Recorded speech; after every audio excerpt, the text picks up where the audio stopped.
Welcome to top news. AP మాజీ మంత్రి MLA Kodali Nani Telangana CM Revanth రెడ్డిపై సంచలన వ్యాఖ్యలు చేశారు. తాను సీఎం అయిన తర్వాత ఏపీ సీఎం జగన్మోహన్ రెడ్డి కనీసం కాల్ కూడా చేయలేదని రేవంత్ రెడ్డి వర్గం కాంగ్రెస్ నాయకులు చేసిన వ్యాఖ్యలపై స్పందించిన కొడాలి నాని తీవ్ర వ్యాఖ్యలు చేశారు. గుంటూరు జిల్లా తాడేపల్లి క్యాంపు కార్యాలయంలో సీఎం జగన్మోహన్ రెడ్డిని కలిసిన అనంతరం ఆయన మీడియాతో మాట్లాడారు. ఈ సందర్భంగా ఆయన రేవంత్ రెడ్డి సీఎం అయిన తర్వాత AP CM Jaganmohan Reddy Twitter వేదికగా విషెస్ తెలిపారని అన్నారు. కేసీఆర్ కు శస్త్రచికిత్స జరిగింది కాబట్టి ఆయనను సీఎం జగన్మోహన్ రెడ్డి పరామర్శించారని, రేవంత్ రెడ్డికి అలా ఏమైనా జరిగిందా అంటూ కొడాలి నాని ప్రశ్నించారు. ఫోన్ చేసి చెప్పడానికి తమ కాంగ్రెస్ పార్టీలో తాము పనిచేయడం లేదని కొడాలి నాని వ్యాఖ్యానించారు. అసలు రేవంత్ రెడ్డికి సీఎం జగన్మోహన్ రెడ్డి ఎందుకు ఫోన్ చేయాలని ఆయన ప్రశ్నించారు. రేవంత్ రెడ్డిని సీఎం జగన్ ఎందుకు కలవాలో చెప్పాలని కొడాలి నాని ప్రశ్నలు సంధించారు. రేవంత్ రెడ్డి పక్క రాష్ట్ర సీఎం అని పట్టించుకునే సమయం జగన్మోహన్ రెడ్డికి లేదని కొడాలి నాని పేర్కొన్నారు. మీరే చదువుతున్నారు రేపు సాయంత్రానికి వస్తుందని. మీడియా కన్నా మాకేం తెలుస్తుంది? మా పేరు ఉందో లేదో కూడా మీరే చెబుతున్నారు.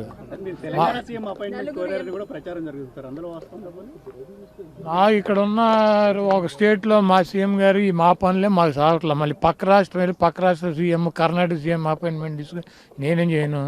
రేవంత్ రెడ్డి తాను ముఖ్యమంత్రి అయిన తర్వాత జగన్ ఫోన్ చేయలేదు అని చెప్పి మాట్లాడారు. ఫోన్ చేసి విషెస్ చేయలేదు. ట్విట్టర్లో పెట్టాడు కమ్మా, బెస్ట్ విషెస్ అని చెప్పి ముఖ్యమంత్రి గారు ట్విట్టర్లో పెట్టారు కదా. పర్సనల్ కాల్ చేయలేదు, కర్టసీ కోసం కూడా కాల్ అంటే మా ఓటమి జగన్ ఎంత చేయాలో అంతా చేశారు, అవన్నీ కూడా నాకు తెలుసు కూడా అన్నాడు. అంటే రేవంత్ రెడ్డి గారు మేము కాంగ్రెస్ పార్టీనే ఆయన గెలిపిస్తాక మేము అక్కడ కూర్చొని పనిచేయటానికి కాదు, కాంగ్రెస్ పార్టీని గెలిపిస్తాకి మేము అది జగన్మోహన్ రెడ్డి గారు మేము కాంగ్రెస్ పార్టీనా? మేము తెలంగాణలో ఏ పార్టీకి మద్దతు తెలపలేదు. మేము అక్కడ ఉన్నటువంటి పార్టీని కూడా తీసేసి వచ్చి ఇక్కడ మేము ఆంధ్రప్రదేశ్ వరకు పరిమితం అయ్యాం. అక్కడ ఎవరు గెలుస్తారు ఎవడు ఓడిపోతాడు అన్నది మాకు సంబంధం లేని విషయం. మాకు జగన్మోహన్ రెడ్డి గారు ఎగబడిపోవటం ఉండదు, దూరంగా వెళ్ళిపోవటం ఉండదు. ఆయన ఒక లిమిట్స్లో ఉంటాడు. ట్విట్టర్లో పెట్టాడు ఆయనకి అభినందనలు అని చెప్పి, ఆయన ఫోన్ చేసి అభినందించలేదు. ఆయనకంటే కేసీఆర్ గారు తొంటి ఇరిగింది కాబట్టి ఆయన పరామర్శించాడు. ఈయనకి తొంటి ఏమి ఇరగలేదు కదా, ఈయన వెళ్ళి పరామర్శించారు అవటాకి. రాజశేఖర రెడ్డి మరణానికి సంబంధించి కొన్ని కీలక వ్యాఖ్యలు చేశారు. 2009లో కొంతమంది టీడీపీ అదేవిధంగా టీఆర్ఎస్ ఎమ్మెల్యేని లాక్కునే ప్రయత్నం చేశారు, అందుకే ప్రకృతి బ్యాలెన్స్ చేసిందన్నట్టు వ్యాఖ్యానించారు రేవంత్ రెడ్డి. రేవంత్ రెడ్డి గురించి ఇక్కడ ఆంధ్రప్రదేశ్లో డిస్కషన్ చేయటం, ఇక్కడ పెద్ద పట్టించుకోవటం అంత అవసరం లేదు. ఒకవేళ నాకు లేకపోతే మాకు ఎవరికైనా అపాయింట్మెంట్ కావాలంటే డైరెక్ట్గా ఢిల్లీ వెళ్తే సోనియా గాంధీ, రాహుల్ గాంధీ, ప్రియాంక గాంధీ అపాయింట్మెంట్లు దొరుకుతాయి. అక్కడి నుంచి ఒక ఫోన్ చేయించుకుంటే ఇక్కడ రేవంత్ రెడ్డి చేస్తాడు. కాబట్టి ప్రత్యేకంగా మాకు రేవంత్ రెడ్డి అపాయింట్మెంట్ తీసుకోవటం, రేవంత్ రెడ్డి దగ్గరికి వెళ్ళటం, ఈ రేవంత్ రెడ్డి ఏదైనా ప్రాంతీయ పార్టీనా? రేవంత్ రెడ్డి ఏమైనా సుప్రీమా? వాళ్ళే ముఖ్యమంత్రిగా పెట్టుకున్నారు, ఆయన ఆ పదవిని ఎంజాయ్ చేయమనండి. ఊరిని ఇవన్నీ ముఖ్యమంత్రి గురించి వాళ్ళ గురించి నాకు ఫోన్ చేయలేదు. ఏంది దీనికి ఫోన్ చేసేది? ఆయన ట్విట్టర్లో పెట్టాడు మర్యాదగా కంగ్రాచులేషన్స్ ముఖ్యమంత్రి అయినందుకని చెప్పి. నాకు ఫోన్ చేయలేదు, నన్ను వచ్చి కలవలేదు. ఎందుకు ఫోన్ చేస్తారు, ఎందుకు వెళ్ళి కలుస్తారు? ఒక్కొక్కళ్ళ పద్ధతి ఒక రకంగా ఉంటుంది. మా చంద్రబాబు నాయుడు అయితే ఎవడు ముఖ్యమంత్రి అవుతాడని చూసుకుంటూ ఉంటాడు. కౌంటింగ్ టపటప ఫోన్ కొట్టి నేనే నిన్ను గెలిపించానని చదువుతాడు. మాకు ఆ పరిస్థితి లేదు, మేము అంత ఎగబడాల్సిన అవసరం లేదు. కాబట్టి ఇవన్నీ రేవంత్ రెడ్డినో లేకపోతే పక్క రాష్ట్ర ముఖ్యమంత్రులనో పట్టించుకునే టైం జగన్మోహన్ రెడ్డి గారికి లేదు. మాకు ఇక్కడ మా రాష్ట్రము, మా రాష్ట్ర పరిస్థితులు, ఇక్కడ ఉన్నటువంటి ప్రజానీకం, ఇక్కడ ఉన్నటువంటి పొలిటికల్ సిచ్యువేషన్స్లోనే మేము ఉంటాము. మాకు ఈ రాష్ట్రంలో తప్పించి పక్క రాష్ట్రాల్లో మాకు పార్టీ ఉంది కదా, ఎందుకు తీసాం? వద్దనుకునే కదా. ఒక ఎంపీ గెలిచాం, ఖమ్మం జిల్లాలో 3 ఎమ్మెల్యేలు గెలిచాం. మేము పోటీ చేసిన ప్రతి చోట 40,000, 50,000 ఓట్లు వచ్చినాయి. అయినా కూడా వద్దనుకుని మేము ఇక్కడికి ఎందుకు వచ్చాము? మాకు అవసరం లేదనే కదా పక్క రాష్ట్ర రాజకీయాల్లో. మళ్ళీ ఇప్పుడు ఏదో ఇవన్నీ కూడా ఏపీఎన్ రాధాకృష్ణ పని పాట లేకుండా అక్కడ ఒక సొల్లు ఎకిలి పురాణం అని ఒకటి పెట్టి ఆ ఎకిలి ప్రోగ్రాంలో పెట్టే కార్యక్రమం ఇవన్నీ పెద్ద మాట్లాడుకుంటుంది. షర్మిల గారికి ఏపీలో పూర్తిగా సపోర్ట్ అందిస్తాను ఎవరు? రేవంత్ రెడ్డి రేపు వచ్చేయండి. లేకపోతే ఆయన్ని వచ్చి ఇక్కడ ప్రెసిడెంట్ అవ్వమనండి. రేవంత్ రెడ్డి సపోర్ట్ అందిస్తాం కాదు. లేకపోతే అక్కడికి ముఖ్యమంత్రి పదవి రిజైన్ చేసి ఇక్కడికి వచ్చి Andhra Pradesh working president Congress party president అవ్వమనండి. ఇప్పుడు వాళ్ళ పార్టీకి వాళ్ళు అందించుకోక ఎవడికి అందిస్తాడు? ఆయన చంద్రబాబు నాయుడిని గెలిపించాలంటే షర్మిల గారికి అందించాల్సిందే కదా, తప్పదు కదా.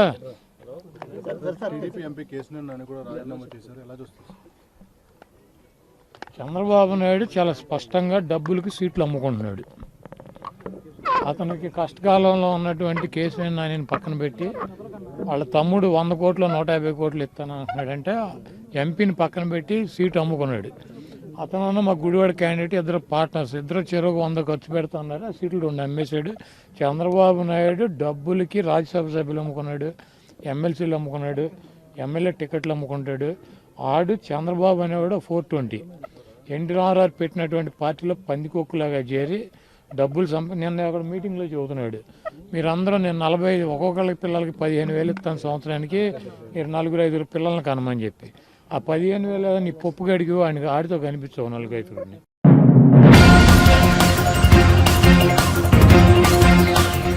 అసెంబ్లీ ఎంపీ స్థానాల్లో అభ్యర్థుల మార్పులు చేర్పులపై వైసీపీ అధిష్టానం కసరత్తు పూర్తయినట్లు సమాచారం. 29 మందితో ఫైనల్ లిస్టును విడుదల చేయనున్నట్టు తెలుస్తోంది.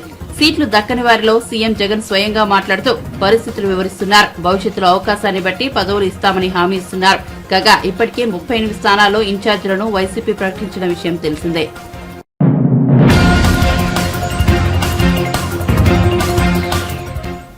కేంద్ర ఎన్నికల సంఘం రాష్ట్రానికి వచ్చిన సంగతి తెలిసిందే. సీఈసీ బృందం విజయవాడలో మకాం వేసి వివిధ సమావేశాలు నిర్వహించనుంది. కాగా మంగళవారం ఉదయం టీడీపీ అధినేత చంద్రబాబు, జనసేన పార్టీ చీఫ్ పవన్ కళ్యాణ్ విజయవాడలో కేంద్ర ఎన్నికల బృందాన్ని కలవనున్నారు. పవన్ కళ్యాణ్ హైదరాబాద్ నుంచి మంగళవారం ఉదయం విజయవాడ రానున్నారు. గన్నవరం ఎయిర్పోర్ట్ నుంచి ఉదయం 8:30 ఉండవల్లిలోని చంద్రబాబు నివాసానికి వెళ్తారు. చంద్రబాబు నివాసంలో జనసేనాని అల్పాహార విందును స్వీకరిస్తారు. అనంతరం చంద్రబాబు, పవన్ విజయవాడలో సీఈసీ కమిటీ సభ్యులను కలిసేందుకు బయలుదేరతారు. రాష్ట్రంలో ఓట్ల అక్రమాలు జరుగుతున్నాయంటూ కొన్నాళ్లుగా టీడీపీ, జనసేన నేతలు తీవ్రస్థాయిలో ఆరోపణలు చేస్తున్నారు. దీనికి సంబంధించిన అంశాలను చంద్రబాబు, పవన్ ఎన్నికల సంఘానికి వివరించనున్నారు. ఓట్ల అవకతవకలపై చంద్రబాబు ఇప్పటికే ఢిల్లీలో ఓసారి సీఈసీని కలిశారు. చంద్రబాబు, పవన్ ఇద్దరూ కలిసి సీఈసీతో భేటీ కానుండడం ఇదే ప్రథమం. మంగళవారం విజయవాడ నోవాటెల్ హోటల్లో కేంద్ర ఎన్నికల సంఘం బృందాన్ని కలవనున్నారు.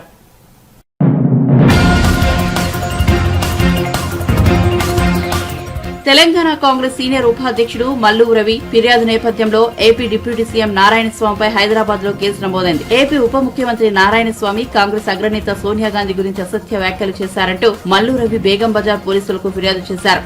నారాయణస్వామిపై చర్యలు తీసుకోవాలని కోరారు. వైఎస్ మరణానికి కారణం సోనియా గాంధీ, చంద్రబాబేనని నారాయణస్వామి ఇటీవల షర్మిల కాంగ్రెస్ లో చేరిన నేపథ్యంలో వ్యాఖ్యానించారు. ఈ వ్యాఖ్యలకు మల్లు రవి తప్పుపట్టారు. ఉమ్మడి ఏపీ సీఎంగా వ్యవహరించిన వైఎస్ఆర్ కు సోనియా గాంధీ ఎంతో ప్రాధాన్యతనిచ్చారని పేర్కొన్నారు. వైఎస్ఆర్ హెలికాప్టర్ ప్రమాదానికి గురైనప్పుడు సోనియా ప్రత్యేకంగా విమానాలు పంపించి వెతికించారని తెలిపారు.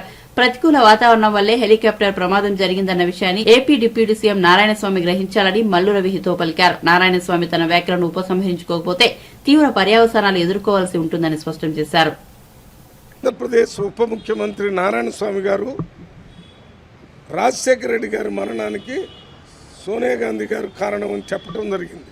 దీన్ని కాంగ్రెస్ పార్టీ తరఫున నేను తీవ్రంగా ఖండిస్తూ ఈరోజు నారాయణస్వామి గారు ఈ రకంగా అవాస్తవాన్ని మాట్లాడినందుకు వారి మీద కేసు పెట్టాము. వారి మీద చర్య తీసుకోవాలని పోలీస్ స్టేషన్ మన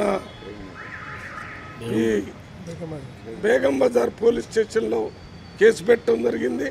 అంతేకాకుండా వారికి ఇంకో రిక్వెస్ట్ చేశాం, ఈ విషయాన్ని సోషల్ మీడియాలో ఎవరు మరి తప్పుడు సమాచారాన్ని చూపించకుండా చర్యలు చూడాలని చెప్పడం జరిగింది. రాజశేఖర రెడ్డి గారు ఆ రోజు పెద్ద తుఫాన్ లాంటి పరిస్థితుల్లో హెలికాప్టర్ యాక్సిడెంట్ జరిగి చనిపోవటం, 1-2 రోజుల వరకు బాడీ దొరకపోవటం, కేంద్ర ప్రభుత్వంలో ఆ రోజు యూపీఏ చైర్మన్గా ఉన్నటువంటి సోనియా గాంధీ గారు, మన్మోహన్ సింగ్ గారు అందరూ కూడా ప్రత్యేక శ్రద్ధ తీసుకుని యుద్ధ విమానాలను పంపించి ఇక్కడ చూస్తేనే వారి బాడీ ఎక్కడ పడిందో చివరికి 2 రోజుల తర్వాత తెలిసింది. దాని తర్వాత వారి అంత్యక్రియలకు అందరూ పెద్ద ఎత్తున అటెండ్ కావటం జరిగింది. ఇక్కడ ఉన్నటువంటి మంత్రులు కానీ, కాంగ్రెస్ పార్టీ నాయకులు కానీ అందరూ, రాష్ట్ర కేంద్ర నాయకత్వం అంతా కూడా రాజశేఖర రెడ్డి గారికి మరి అత్యంత భక్తి శ్రద్ధలతో వారి అంత్యక్రియలు చేయటం జరిగింది. మరి ఇది వారు చనిపోయినంత వరకు మన రాజశేఖర రెడ్డి గారు ఎప్పుడు కూడా కాంగ్రెస్ పార్టీ తరఫున మాట్లాడుతూ వారు అంతిమ కోరిక ఏమని చెప్పారంటే, గాంధీ భవన్లో రాహుల్ గాంధీ గారిని ప్రధానమంత్రిగా చూడటమైన ఆయన అంతిమ కోరికని అనేక సార్లు చెప్పారు. రాహుల్ గాంధీ గారు ఎవరు? సోనియా గాంధీ గారి కుమారుడు.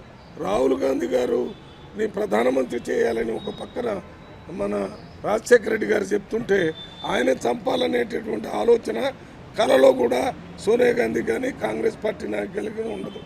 ఆయన వల్ల 2004లో కాంగ్రెస్ ప్రభుత్వం వచ్చింది, 2009లో కాంగ్రెస్ ప్రభుత్వం వచ్చింది. రాజశేఖర రెడ్డి గారితో నేను స్వయంగా ప్రత్యేక ప్రతినిధిగా ఢిల్లీలో 4 సంవత్సరాలు పనిచేశాను. ఆయన ఎప్పుడు కూడా సోనియా గాంధీకి వ్యతిరేకంగా ఆలోచించినట్టుగా ఎవరికి తెలియదో ఆలోచించలేదు. ఆ రకంగా ఆలోచించారని అనుకోవటం కూడా పొరపాటు. అదే రకంగా సోనియా గాంధీ గారు కూడా ఏ పని చెప్తే ఆ పని రాజశేఖర రెడ్డి గారు చెప్పింది అన్నీ చేయటమే కాకుండా 2009 ఎన్నికలప్పుడు మొత్తం సీట్లన్నీ ఒకేసారి రాజశేఖర రెడ్డి గారు చెప్పినటువంటి పేర్లన్నీ అప్రూవ్ చేసి వారిని గెలిపించేటటువంటి అవకాశం ఇవ్వటం జరిగింది. అంటే ఏ ముఖ్యమంత్రికి ఇవ్వనంత ప్రాధాన్యత సోనియా గాంధీ గారు రాజశేఖర రెడ్డి గారికి ఇచ్చారనే సంగతి అందరికీ తెలుసు. అందువల్ల నారాయణ స్వామి గారు మీరు ఈ స్టేట్మెంట్ని ఎవరు చెప్తే ఇచ్చారో ఏమో, మీరు వెంటనే ఈ స్టేట్మెంట్ని విత్డ్రా చేసుకోవాలి. విత్డ్రా చేసుకోకపోతే మీ మీద చర్య తీసుకోవడం జరుగుతుంది. అంతేకాకుండా మీరు ఇదే కొనసాగించినట్టయితే మేము దీన్ని పెద్ద ఎత్తున ప్రజా ఉద్యమాన్ని కూడా తీసుకొని వస్తామని.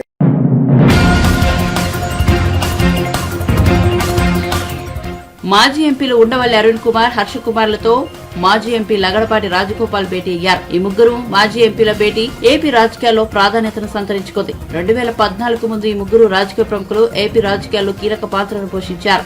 ఆ తర్వాత ముగ్గురు రాజకీయాలకు దూరంగా ఉన్నారు. ఇప్పుడు ఏపీ రాజకీయాల్లో కాంగ్రెస్ యాక్టివ్ అవుతున్న తరుణంలో వీరి కలయిక ప్రాధాన్యతను సంతరించుకుంది. భేటీ ముగిసిన అనంతరం లగడపాటి మాట్లాడుతూ ఆంధ్రప్రదేశ్ రాష్ట్ర విభజనతోనే తన రాజకీయ జీవితం ముగిసిందని చెప్పారు. రాష్ట్ర విభజన జరిగితే రాజకీయాల నుంచి తప్పుకుంటానని తాను చెప్పానని చెప్పినట్టుగానే 2014 నుంచి రాజకీయాలకు దూరంగా ఉంటున్నానని చెప్పారు. రాజమండ్రికి తాను ఎప్పుడు వచ్చినా ఉండవల్లిని, హర్ష కుమార్లను కలుస్తుంటానని తెలిపారు. వచ్చే ఎన్నికల్లో ఏపీలో జాతీయ పార్టీల ప్రభావం ఏమీ ఉండదని, ప్రాంతీయ పార్టీల మధ్య పోటీ ఉంటుందని చెప్పారు. ఉండవల్లి, హర్ష కుమార్ ఏ పార్టీల తరపున పోటీ చేసినా వారికి తన మద్దతు ఉంటుందని లగడపాటి తెలిపారు. నా ధన్యవాదాలు. నూతన సంవత్సర శుభాకాంక్షలు కూడా, అలాగే రాబో సంక్రాంతి శుభాకాంక్షలు కూడా. ఈరోజు రాజమండ్రి నేను వాస్తవానికి కాకినాడలో నా మిత్రుడు లాలా పబ్లిక్ స్కూల్ గుంటూరులో మేము కలిసి చదువుకున్నాం. సుబ్బయ్య చౌదరి అని ఐఆర్ఎస్ ఆఫీసర్, ఇన్కమ్ ట్యాక్స్ మన కస్టమ్స్ ఆఫీసరు, వాళ్ళ పాప రిసెప్షన్ నిమిత్తం రావడం జరిగింది. నేను ఎప్పుడు రాజమండ్రి వచ్చినా తప్పకుండా హర్ష కుమార్ గారిని, అలాగే అరుణ్ కుమార్ గారిని ఇద్దరు కూడా, ఎందుకంటే కలవడం ఒక అది 4-5 ఏళ్ళకి అయిందాం కూడా వచ్చి ఇక్కడికి. ఎందుకంటే మేమంతా కూడా కలిసి పార్లమెంట్లో, మీ అందరికీ తెలిసిన విషయమే, రాజకీయాలకు కూడా లెక్క చేయకుండా, పార్టీని కూడా లెక్క చేయకుండా, మనకి భవిష్యత్తు ఏంటని కూడా లెక్క చేయకుండా రాష్ట్ర ప్రజల కోసం ఆ రోజు, సరే అది సాధించామా లేదా వేరే విషయమే, బట్ ప్రజలకు పక్షాన నిలబడి ఆ రోజు అన్ని విధాలు కూడా పోరాటం చేయడం జరిగింది. అందుకనే పర్సనల్గా వచ్చాను. అంతకుమించి రాజకీయాలతో ఎటువంటి సంబంధం లేదు. వాళ్ళు రాజకీయాల్లో కొనసాగాలని, మంచి పదవులకు వెళ్ళాలని మటుకు నాకు ఆకాంక్ష ఎప్పుడు ఉంటుంది. సో అందుకని దాని గురించే ఒకసారి వచ్చి కుటుంబ సభ్యులతో పలకరిద్దామని వచ్చాను. రాజకీయాల్లో వచ్చే సమస్య లేదు, మళ్ళీ పొడి చేసే సమస్య లేదు. అది మటుకు ఆ రోజు 2009లో చెప్పాను. నేను రాష్ట్ర విభజన జరిగితే నేను రాజకీయాల్లో రాను, ఉండనని చెప్పాను. దాన్ని కట్టుబడే 14లో తప్పుకున్నాను. నేను తప్పుకున్నా కూడా హర్ష కుమార్ ఏ పార్టీలో పోటీ చేసినా హర్ష కుమార్కి నా మద్దతు ఉందని తెలియజేశాను. అలాగే ఇప్పుడు కూడా చెప్తాను, హర్ష కుమార్, అరుణ్ కుమార్ ఎక్కడ పోటీ చేసినా, ఏ పార్టీ అయినా, ఏ నియోజకవర్గం సంబంధం లేదు, వాళ్ళకి వ్యక్తిగతంగా నా మద్దతు ఇప్పుడు ఉంటుంది. ఎక్కడ నేను రాజకీయాలు దూరంగా ఉన్నాను, ఏ అంచనాలు కూడా వేయట్లేదు. నేను వెళ్ళినంత వరకు ఎక్కువగా ఢిల్లీలో, అలాగే ఉత్తర రాష్ట్రాల్లో ఎక్కువగా వ్యాపార లావాదేవీలు అక్కడే ఉంటున్నాను ఎక్కువగా. సో నేను రాజకీయాల మీద మనసు పెట్టట్లేదు. ఎవరు వస్తారు, ఎవరు ఓడిపోతారని కూడా ఆలోచించట్లేదు. అదంతా వీళ్ళకే వదిలేస్తాను. వీళ్ళ రాజకీయాలు ఏముంది, కొత్త ఏం కాదు కదా. మరి ఎప్పుడు పోటీ ఉంటుంది. ఒకప్పుడేమో జాతీయ పార్టీకి, ప్రాంతీయ పార్టీకి పోటీ ఉండేది. ఇప్పుడు ప్రాంతీయ పార్టీల మధ్యనే పోటీ ఉంటుంది. సో న్యాచురల్గా జాతీయ పార్టీకి, ప్రాంతీయ పార్టీకి పోటీ ఉన్నప్పుడు ఒకలాగా ఉంటుంది. ప్రాంతీయ పార్టీల మీద పోటీ ఉన్నప్పుడు మనం తమిళనాడులో చూసాం కదా. సో ఆ యొక్క పోరాటం కొంత డిఫరెంట్గా ఉంటుంది.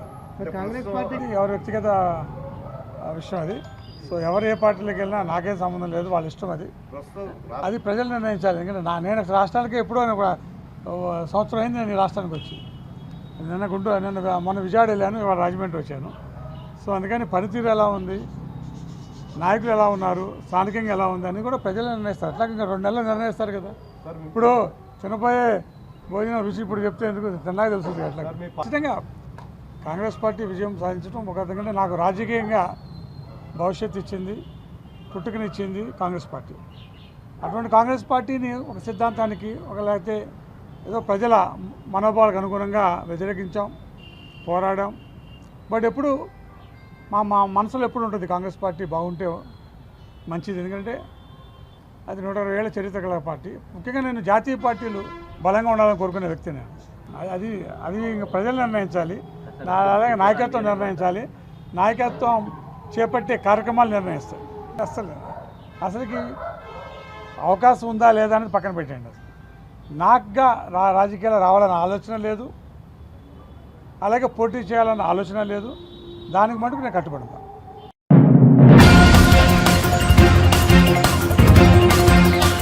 అభయహస్తం హామీలపై మంత్రి పొంగులేటి శ్రీనివాసరెడ్డి మాట్లాడుతూ అభయహస్తం కోసం ఇప్పటి వరకు 1.25 కోట్ల దరఖాస్తులు వచ్చాయని వెల్లడించారు. వాటిలో భూ సమస్యల పరిష్కారం, రేషన్ కార్డుల కోసం 20 లక్షల దరఖాస్తులు వచ్చాయని తెలిపారు. గ్యారంటీలను ఇప్పటికిప్పుడు అమలు చేయకుండా నిలదీయడం సరికాదని పొంగులేటి అభిప్రాయపడ్డారు. 40 రోజుల్లోనే అమలు చేస్తామని తాము ఎక్కడా చెప్పలేదని స్పష్టం చేశారు. 100 రోజుల్లో అన్ని హామీలు అమలు చేస్తామని చెప్పారు. అదంతా కూడా బోగస్. 3 మోడల్స్, ఆ మోడల్స్ ఏదో మీడియాలో రావటం అన్ని కూడా బోగస్. అసలు ఇంకా ఒక కాన్సెప్టే ఫైనల్ కాకుండా అప్పుడే మోడల్స్ లోకి ఎట్లా పోతామన్నా, ఎలా అలా మీకు మీరు మనోళ్ళు ఊహించుకుంటే ఎట్లా? అందుకే మీకు దయచేసి టీఆర్ఎస్ ట్రాప్లో ఇంకా మీరు బాగుతున్నా మీకు ఈ ప్రభుత్వం, మా మీడియా మిత్రుల ముందు ప్లీజ్ వినండి అన్న, మా మీడియా మిత్రులు ఒక్క నిమిషం వినండి. వాళ్ళు మాట్లాడితే స్వీట్గా ఉంటాయి. మీకు మళ్ళీ ట్రాప్ మీన్స్ వాళ్ళు ఏంటంటే ఆ ట్రాప్ అంటే మీరేంటి ఆ ఇంద్రలోకం చూపిస్తారు వాళ్ళు. మేము అట్లా చూపించలేము. ఉన్నది క్వశ్చన్ ఆన్సర్ మాది. మీకు మళ్ళీ అయితే ఒకటి హామీ ఇస్తున్నా, మీడియా మిత్రులకైతే మీ సంఘాలు కొన్నప్పటికే నన్ను కలిసినప్పుడు సంక్రాంతి తర్వాత అందరినీ ఒకసారి కూర్చోబెడతానన్నాను. గత ప్రభుత్వాల్లో ఇచ్చిన జీవోలని ఏదైతే ల్యాండ్స్ ఇచ్చాయో ఫస్ట్ వాటికి శ్రీకారం ముఖ్యమంత్రి గారితో మాట్లాడి వాటికి శ్రీకారం చుడతామని చెప్పాం. 100% అన్ని ఏ పాయింట్ ని వదిలిపెట్టాం, అన్ని పాయింట్లు కూడా చేసి చూపిస్తాం. థ్యాంక్ యూ అన్న.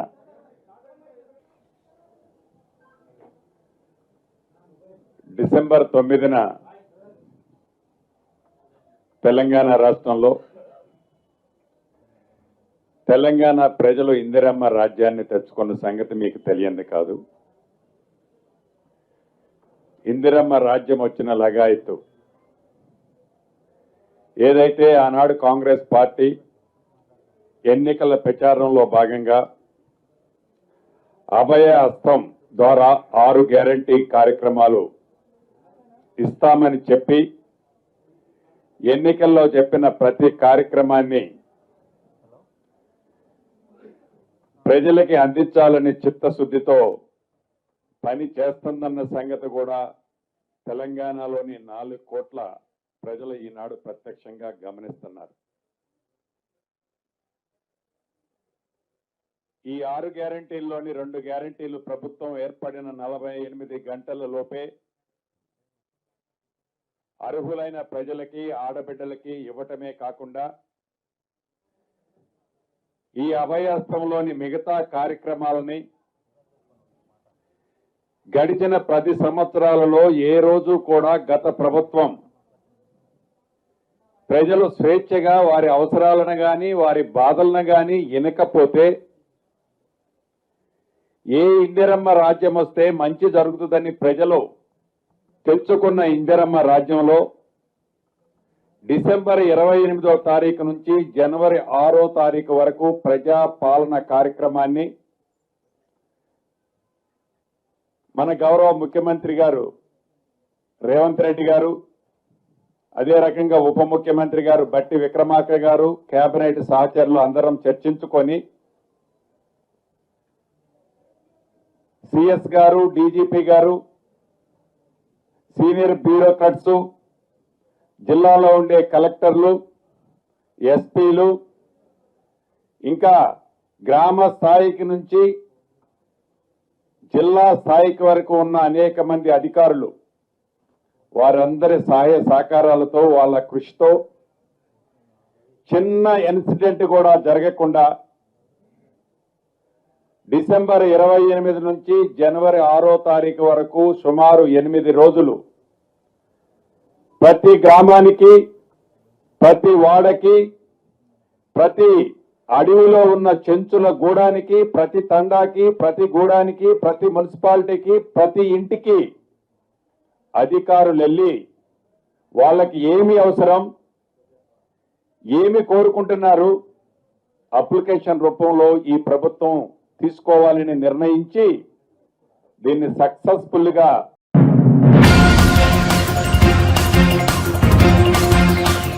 వచ్చే పార్లమెంట్ ఎన్నికల్లో కాంగ్రెస్ బీజేపీ మధ్య పోటీ ఉంటుందని కేంద్ర మంత్రి కిషన్ రెడ్డి చెప్పారు. బీఆర్ఎస్ తో పొత్తు వార్తలపై స్పందిస్తూ తాము ఆ పార్టీతో ఎప్పుడైనా కలిసామా అని ప్రశ్నించారు. తెలంగాణ ప్రజలకు బీఆర్ఎస్ కేసీఆర్ అవసరం లేదని స్పష్టం చేశారు. మెజార్టీ ఎంపీ సీట్లను గెలిచే దిశగా కార్యాచరణ సిద్దం చేసుకుంటున్నామని తెలిపారు. ఈరోజు ఫిర్ ఏక్ బార్ మోడీ సర్కార్ అనే నినాదంతో అధికారంలో రావడం కోసము ఎన్నికల్లో మా ప్రచార భేరీని మోగించనున్నాం.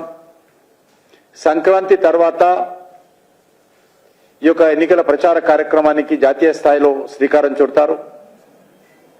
తెలంగాణలో కూడా పూర్తి స్థాయిలో శక్తిని కేంద్రీకరిస్తాం. మెజార్టీ స్థానాలలో బీజేపీ గెలవనున్నది. ఎందుకంటే ఈరోజు ప్రధానమైనటువంటి పోటీ కాంగ్రెస్ కు భారతీయ జనతా పార్టీకి ఉంటుందని అంచనా వేస్తా ఉన్నాం.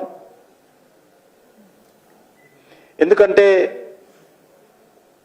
వచ్చే పార్లమెంట్ ఎన్నికల్లో కానీ భవిష్యత్తు తెలంగాణ రాజకీయాల్లో కానీ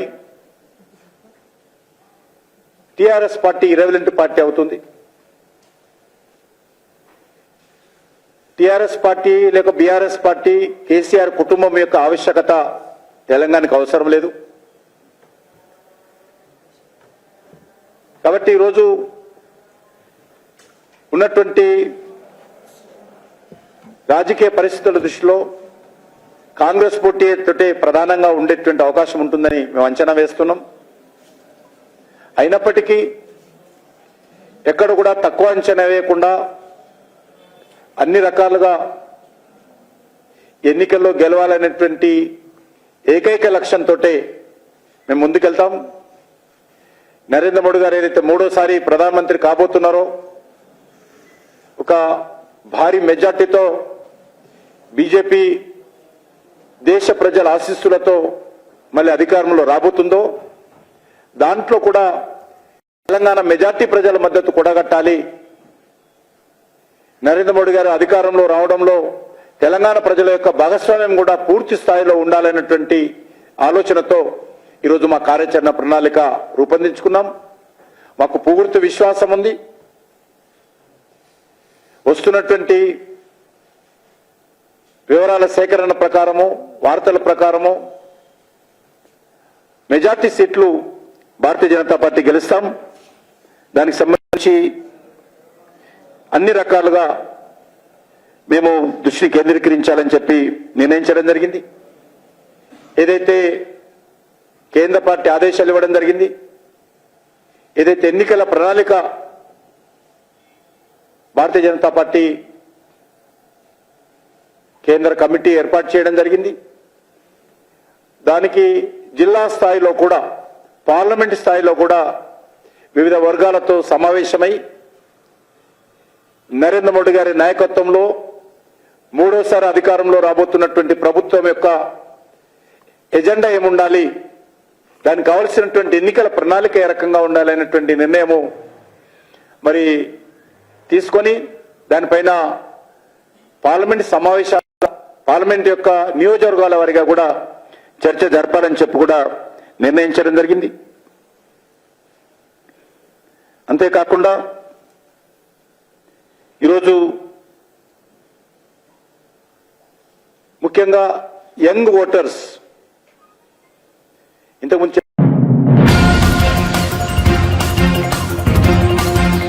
ప్రతి సంక్రాంతికి టాలీవుడ్ నుంచి కొత్త సినిమాలు రిలీజ్ కావడం ఆనవాయితీగా వస్తోంది. కొందరు హీరోలకు సంక్రాంతి ఓ సెంటిమెంట్ కూడా. అదే సమయంలో సంక్రాంతికి పెద్ద హీరోల సినిమాలకే థియేటర్లు దొరుకుతాయని, చిన్న సినిమాలకు అన్యాయం జరుగుతోందని ఎప్పటి నుంచో విమర్శలు ఉన్నాయి. వీటిలో ఎక్కువ శాతం విమర్శలు ప్రముఖ నిర్మాత దిల్ రాజు పేరుతో ముడిపడినవే. ఈ సంక్రాంతికి కూడా ఎప్పట్లాగానే తనపై విమర్శలు షురూ చేశారంటూ దిల్ రాజు తాజాగా మండిపడ్డారు. తనపై తప్పుడు వార్తలు రాస్తున్నాయంటూ కొన్ని వెబ్సైట్లపై ఆయన తీవ్ర ఆగ్రహం వ్యక్తం చేశారు. ప్రతి సంక్రాంతికి కొత్త సినిమాలు రిలీజ్ అవుతుంటాయని, ఏదో ఒక రకంగా తనను వివాదాల్లోకి లాగుతున్నారని తీవ్ర అసహనం వ్యక్తం చేశారు. నేను కష్టపడి ఈ స్థాయికి వచ్చాను. మీ వెబ్సైట్లకు వ్యూస్ వచ్చేందుకు నా పేరును వాడుకుంటే సహించేది లేదు. తాట తీస్తా. నా గురించి తప్పుడు వార్తలు రాసే వెబ్సైట్లకు ఇదే నా హెచ్చరిక అని దిల్ రాజు స్పష్టం చేశారు. సంక్రాంతికి సినిమాలు రిలీజ్ అవుతుంటాయి. రిలీజ్ అవుతున్నప్పుడల్లా డైరెక్టర్ ఇండైరెక్ట్ నేను కష్టపడి ఎదిగి ఇవాళ ఇండస్ట్రీలో ఈ పొజిషన్ లో ఉన్నందుకు ఎప్పుడు ప్రతి సంక్రాంతికి ఏదో రకంగా కాంట్రిబ్యూషన్ చేస్తూ నా పైన స్టోన్స్ వేస్తూనే ఉంటారు. అది ఆల్మోస్ట్ మీరు అందరికీ తెలియదు కాదు, 7-8 years నుంచి నడుస్తూనే ఉంది. సో నేను చిరంజీవి గారు మాట్లాడుతూ వారు ఎంత బాగా చెప్పారు, దిల్ రాజుకు తెలుసు దేనికి ఎలా ఏం చెయ్యాలి అని, ఇది ఎక్స్పీరియన్స్ పర్సన్ అని. కానీ ఈరోజు కొందరు వెబ్సైట్లలో చిరంజీవి గారు మాట్లాడిన దాన్ని ఇంకొకలాగా టర్న్ చేసి రాశారు.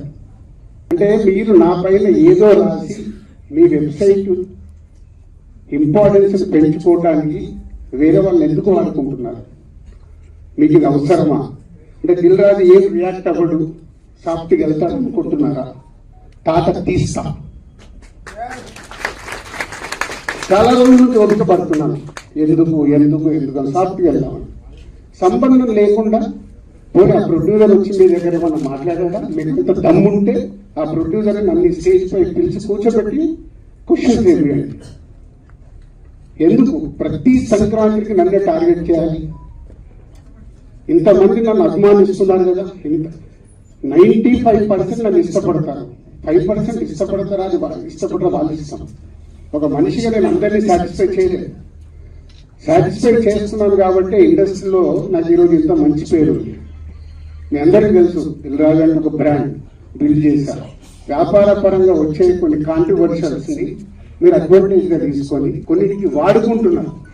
అది 100% తప్పు. మొన్న జరిగిన ఈ సంక్రాంతి రిలీజ్ల గురించి ఛాంబర్ లో మీటింగ్ పెట్టి ఛాంబర్ ద్వారా డీల్ చేసి రవితేజ గారిని కన్విన్స్ చేసి ఒక సినిమాని సంక్రాంతి నుంచి జరపడం, అది ఎంత కష్టం అది మాకు తెలుసు. తర్వాత ఉన్న 4 సినిమాలు దిల్ రాజు గారు ఏదో తమిళ సినిమా రిలీజ్ చేస్తున్నాడని ఎవరు చెప్పారు నీకు నేను రిలీజ్ చేస్తున్నానని? ఎవరు చెప్పారు? ఏదైనా ప్రూఫ్ ఉందా? నేను చేస్తున్నానని ఉందా? ఆ తమిళ సినిమాను కూడా రిలీజ్ పోస్ట్పోన్ చేయించింది నేను, తెలుగులో రిలీజ్ వద్దు అని. ఇందాక నేను అన్నాను కదా, తాట తీస్తాను. ఈజీగా తీసుకోవద్దు. నా పైన ఏదైనా రాస్తే, తప్పుడు రాతలు రాస్తే, మీకు తెలియకుండా కాంట్రవర్షియల్ చేస్తే ఈ రోజు నుంచి నేను ఊరుకోను. ఎన్ని రోజులు నడిచిపోయింది.